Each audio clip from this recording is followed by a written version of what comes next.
Jackson, Michigan. Everything Shri Thayndar said sounded great to the small crowd of die-hard lefties who spent the Friday night of Memorial Day weekend in this conservative, rural burg checking out the state's hottest Democrat. That may be because he earnestly agreed to somehow deliver whatever his listeners requested, if only they would help him upset the establishment, win the Democratic nomination and capture the governor's seat in Lansing. A school social worker called for a raise and more school psychiatric services. Thayndar agreed, then pivoted to assert that he opposes efforts to arm teachers. Teachers are there to teach, he declared to Applause.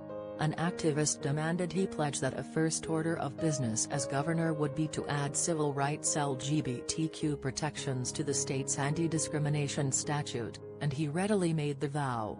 An employee of the nearby state prison complained about work conditions, giving Thayndar an opening to denounce the school-to-prison pipeline. And when someone asked him what he thinks of Bernie Sanders, Thayndar was ready. Well, I am the only gubernatorial candidate that voted for Bernie Sanders, he grinned. I like Bernie. I went and saw him in Iowa when he was starting his presidential campaign. I stood in the back of him. I like Bernie. I call myself, though, a fiscally savvy Bernie. He had a lot of good ideas, but how are we going to pay for it?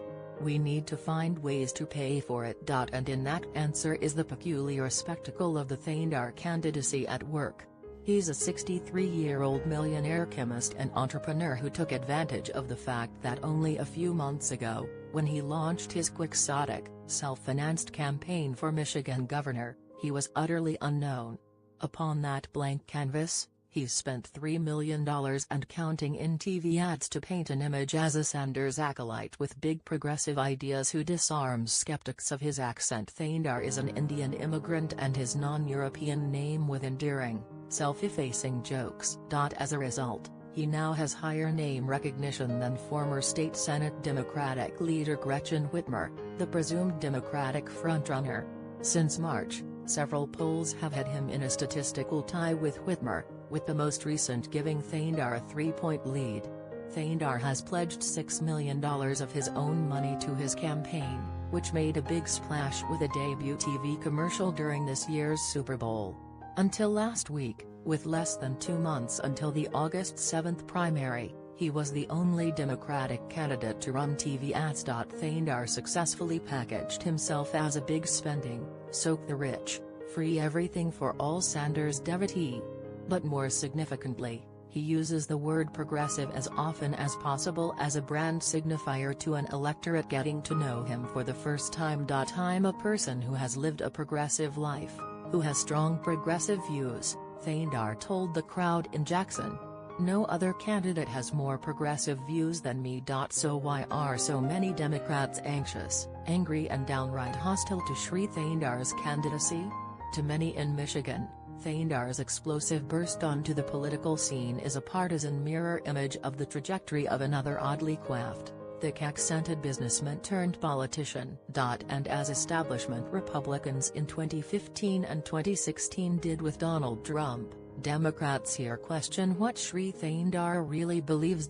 As a candidate, Thayndar may support the full catechism of progressive priorities, universal child care and pre-K, criminal justice reform, marijuana legalization, and so on, but as a private citizen, he has a more mixed record. In March 2008, he donated $2,300 to Senator John McCain's presidential campaign. He says he did so to attend an event and ask McCain a question about immigration policy.